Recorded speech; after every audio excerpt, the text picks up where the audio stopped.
महाराष्ट्र शाही न्यूज मराठी, बातमी मागची बातमी, शोध सत्याचा। रामकृष्ण हरी वारकरी संप्रदायाचा वसा आणि वारसा पुढे घेऊन जाण्यासाठी प्रयत्नशील असलेले एकमेव जय मल्हार महिला टाळ पथक। आपल्याकडील विविध सांस्कृतिक कार्यक्रमांची शोभा वाढवायची आहे तर मग आजच संपर्क करा। लय, ताल, ठेका आणि ताकदीने विविध कला सामग्री घेऊन येत आहे जय मल्हार महिला टाळ पथक आंबेदुमाला। आमचा पत्ता आंबेदुमाला, तालुका संगमनेर, जिल्हा अहिल्यानगर। संपर्कासाठी वर्षा नरवडे, मोबाईल नंबर 9011181609, तसेच सुषमा डेरंगे, मोबाईल नंबर 9970739145। अकोले तालुक्यातील पठार भागातील बदगी गावांतर्गत असलेल्या कौतुकवाडी येथील एका बंद घर तर खांडवाडी येथील एक घर फोडल्याची घटना रविवार दिनांक 20 एप्रिल रोजी मध्यरात्रीच्या सुमारास घडली आहे। बदगी गावातील कौतुकवाडी येथील पत्रकार संदीप ठकाजी शिंगोटे हे नोकरी व्यवसाय निमित्ताने पुणे येथे वास्तव्यास आहे। त्यांचे गावाकडील बंद घर चोरट्यांनी फोडले आहे। तर रात्री 1 वाजताच्या सुमारास घराचा कडी कोंडा तोडून घरात घुसून आईच्या कानातील सोन्याच्या कुड्या चोरट्यांनी लंपास केल्या आहेत। तसेच बदगी गावचे उपसरपंच धीरज दिलीप शिंगोटे हे खांडवाडी येथे राहतात। येथे सोमेश्वर महादेव मंदिरात सप्ताह सुरू आहे। या निमित्ताने जागराच्या कार्यक्रमाच्या निमित्ताने ते जागरासाठी गेले होते। आई घराच्या पडवीत पुढे झोपलेली होती। रात्री 2 वाजताच्या सुमारास ते घरी परतत असताना त्यांना घराच्या मागचा दरवाजा उघडा दिसला तर घरात 3 जण दिसून आले। त्यांनी आरडाओरडा केला असता या 3 चोरांनी चप्पल सोडून डोंगराच्या दिशेने धूम ठोकली आहे। उपसरपंच यांनी त्यांचा पाठलाग देखील केला परंतु ते मिळून आले नाहीत। उपसरपंच शिंगोटे यांचे घराच्या मागील दरवाजाचा कडी कोंडा तोडत चोरट्यांनी घरात प्रवेश केला। त्यांच्या आईचे सोन्याचे दागिने व 6,000 रोकड तसेच सरपंच यांनी साधारण 35,000 रुपये रोकड घरात ठेवली होती, ती देखील चोरट्यांनी लंपास केली आहे। या दरम्यान पठार भागात छोट्या मोठ्या घरफोड्या मोठ्या प्रमाणात होत आहे। शेतकऱ्यांच्या केबल, स्टार्टर, मोटरी ह्या देखील चोरी होत आहेत। शेतकरी नागरिक पोलीस स्टेशनला आपल्या तक्रारी देखील नोंदवत आहेत परंतु चोरांचा तपास लागत नसल्याने शेतकरी बांधव हतबल झाला आहे। तर चोऱ्या थांबत नसल्याने नागरिक चोरांच्या भीतीच्या छायेत आहेत। पोलीस प्रशासनाने या चोरांचा तपास करत त्यांच्या मुसक्या आवळून कठोर कारवाई करावी अशी मागणी आता पठार भागातून जोर धरू लागली आहे। काय नाव तुमचं? पार्वती दिलीप शिंगोटे। आणि ही जी वस्ती, ह्या वस्तीचं काय नाव आहे? कौतुकवाडी।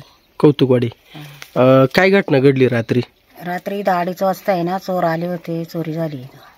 किती वाजता आले? 2:30 वाजता। तुम्हाला कसं कळलं चोरी झाली? आम्हाला आमचं पोरगाने उठवलं। काय नाव त्यांचं? धीरज दिलीप शिंगोटे। त्यांनी उठवलं? हा, इथं सप्ताह चालू आहे ना, तेव्हा ते गेली होती तिकडं सप्त्याला। हा, ते तिकडून आल्यानंतर हा त्यांच्या लक्षात आलं, हा, त्यांनी तुम्हाला उठवलं? हा। तुम्ही चोरांना पाहिलं का? आम्ही नाही पाहिलं, पोराने पाहिलं। पाहिलं का? हा। किती जण होते ते? 3 जण। बरं, घरातलं काय काय चोरीला गेलं? एक मंगळसूत्र आणि एक नथ आणि 40,000 रुपये। 40,000 रुपये रोख होते का? रोख होते खिशामध्ये, इथं काही कपाटात होते काही। म्हणजे कपाटामध्ये ठेवले होते? हा। मग तुम्ही पुढं झोपले होते तुम्ही, इकडे पाठीमागे चोरी झाली, तुमच्या म्हणजे आवाज वगैरे काय आला नाही? अजिबात नाही, फॅन चालू होता, फॅनचा आवाज मोठा आहे ना, त्याच्यामुळे फॅनमुळे आम्हाला आवाज नाही आला। पोलीस स्टेशनला याबाबतची काय माहिती दिली का तुम्ही? दिली। धीरज दिलीप शिंगोटे, गावाचे नाव बदगी आणि या वस्तीचं नाव कौतुकवाडी। का आमच्या इथे सोमेश्वर महाराजांचा सप्ताह बसलेला आहे, तेव्हा आम्ही एक जागरसाठी आम्ही 2-3 मित्र त्या ठिकाणी गेलो होतो आणि त्या तिकडून 2-2:30च्या सुमारास इथे आल्यानंतर त्या साईडने माझी गाडी आली। त्या गाडीचा हेडलाईटचा उजेड इकडे डायरेक्ट पडल्यानंतर ते 3 व्यक्ती आतून बाहेर निघाल्या आणि त्या कुठून तिकडून उजेड पडला घरावरती? हा, इथे उजेड पडल्यानंतर ते आतून 3 व्यक्ती बाहेर निघाल्या। मी त्यांना आवाज दिला, कोण आहे कोण आहे, तर ते या दिशेने पळायला लागले। मग मी माझी गाडी या ठिकाणी उभी करून मी पण त्यांच्या मागे त्या तिथपर्यंत पळालो, परंतु अंधाराचा फायदा घेऊन पुढे एक मक्याचं शेत आहे ते तिकडे अदृश्य झाली। माझ्याजवळ बॅटरी वगैरे नव्हती। नंतर बॅटरी आल्यानंतर एक 5-1 मिनिटाचा कालावधी त्याच्यामध्ये गेला, त्यानंतर ते आम्हाला काही दिसले नाही। 3 व्यक्ती होते ते आणि त्यांच्या चप्पल ते याच ठिकाणी सोडून गेलेले आहेत। कोणत्या हे चप्पल आहे? त्यांच्या चप्पल आहे, आमच्या घरातील कोणाच्या या चप्पला नाही। मग यानंतर तुम्ही या घटनेची माहिती कोणाला दिली? आम्ही 112 वरती पोलिसला हे कॉल केलेला त्यांनी अकोले पोलीस स्टेशनशी संपर्क करून अकोले पोलीस स्टेशनचे तळपे साहेबांनी आम्हाला कॉल केलेला. त्यांना आम्ही विनंती केली की असं झालं तर ते बोलले तुम्ही अकोले या ठिकाणी येऊन सर तक्रार नोंदवा, त्यानंतर आम्ही काहीतरी कार्यवाही करू असं त्यांनी आम्हाला सांगितलेले.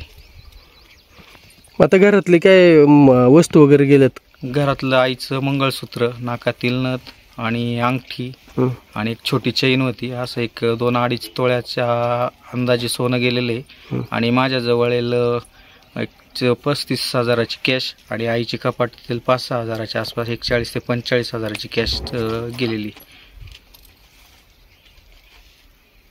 पोलीस प्रशासनाने काय सांगितले तुम्हाला? पोलीस प्रशासनाने सांगितले तुम्ही या ठिकाणी येऊन रितसर कंप्लेंट नोंदवा, नंतर आम्ही ॲक्शन घेऊ. ह्या भागामध्ये याआधी चोरी झालेली का ही पहिलीच घटना? या आमच्या वस्तीमध्ये पहिलीच घटना आहे. काय चोरांबाबत काही संशय वगैरे तुम्हाला? नाही, संशय तसा आम्ही कुणावर नाही आहे, कारण पहिल्यांदाच अशी घटना घडली आणि अशा छोट्या मोठ्या जर यावर घडल्या असं संशय घेता येतो, पण तसं काही कुणावर आमचा वैयक्तिक संशय नाही. तुम्ही चोर पळताना आता पाहिलेत, साधारण काय वयाचे असतील ते? चोर साधारण 15 ते 20-22 वयाचे असते, कारण ती ज्या पद्धतीनं पळत होते त्यांची पळण्याची स्टाईल वगैरे पाहून एक तरुणच असतील ती. कारण माझं वय 40 आहे, मी त्यांच्या मागे पळताना ती मला मिळाली नाही, म्हणजे माझ्या वयापेक्षा कमीच. साईनाथ शिंगोटे. काय घटना घडली काल? रात्री बदगी खांडवाडी ते रात्री एक घराचं कुलूप बिलूप तोडून घरातून कपाटीपाट फोडून, म्हणजे बंद घर होतं ते, सगळे अपंग कुटुंब आहे आणि स्वतःही पत्रकार आहे मुलगा, तो पुण्याला असतो. घर बंद असल्याचा फायदा घेऊन रात्री घर फोडण्यात आलं. आणि त्यानंतर असंही कळालं का गावचे उपसरपंच धीरज शिंगोटे यांच्याही घराच्या दरवाजे कडे तोडून घरातील सोनं नाणं आणि पैसे चोरून चोर नेमकी जो उपसरपंच आहे तो ज्यावेळेस रात्री आला सप्त्यावरून, त्यावेळेस चोर त्यांनी स्वतः प्रत्यक्षदर्शी पाहताना बघितले. 3 चोर होते आणि ते अंधाराचा फायदा घेऊन पळून गेले. आता तुमची पोलीस प्रशासनाकडे काय मागणी? आमची पोलीस प्रशासनाकडे एवढी मागणी आहे का हा दुष्काळग्रस्त भाग आहे, का इथं एक तर लोकांची परिस्थिती हातावरती आहे, शेती मालाला एक तर भाव नाही आहे आणि लोक ह्या अशा चोऱ्यांमुळे भयभीत झालेले आहे. या चोरांवरती योग्य कारवाई करून लोकांची जी काही मनात भीती आहे ती दूर केली पाहिजे आणि ज्या चोरांवरती कडक शासन झालं पाहिजे का भविष्यात परत इथं चोऱ्या करायची हिंमत चोरांमध्ये झाली नाही पाहिजे. चोर सापडतात पण आणि परत सुटले जातात, याच्याबद्दल काय सांगाल तुम्ही? आता पोलीस प्रशासनाने जर कडक कारवाई जर केली तर भविष्यात चोऱ्यांचं प्रमाण नक्कीच कमी होईल, पण पोलिसांनी आणि ग्रामस्थांनीही त्यांना सहकार्य करणं लय गरजेचं आहे. का CCTV कॅमेरे असतील ठिकठिकाणी मेन रस्त्यांच्या स्पॉटला चौकांमध्ये लावले गेले पाहिजे. मी किरण उल्हास शिंगोटे.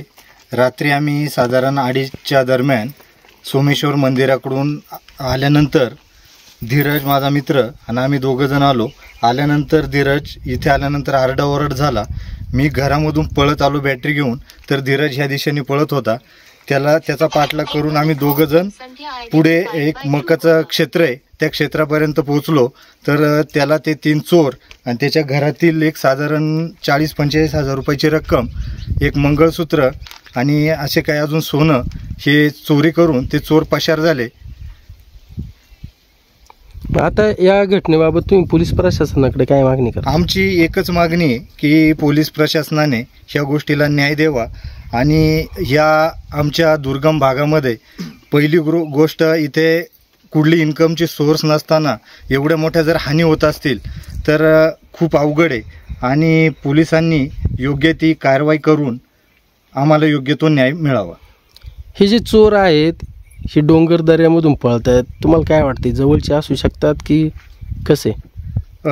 कसं आहे त्याच्यावरती तर कुठलाच अंदाज किंवा तर्कवितर्क आम्ही नाही लावलेला आणि लावू शकत नाही, पण त्या चपला ह्या सगळ्या गोष्टी जर बघितल्या तर ते सराईत गुन्हेगार पण असू शकतात. महाराष्ट्र शाही न्यूज मराठी, बातमी मागची बातमी, शोध सत्याचा.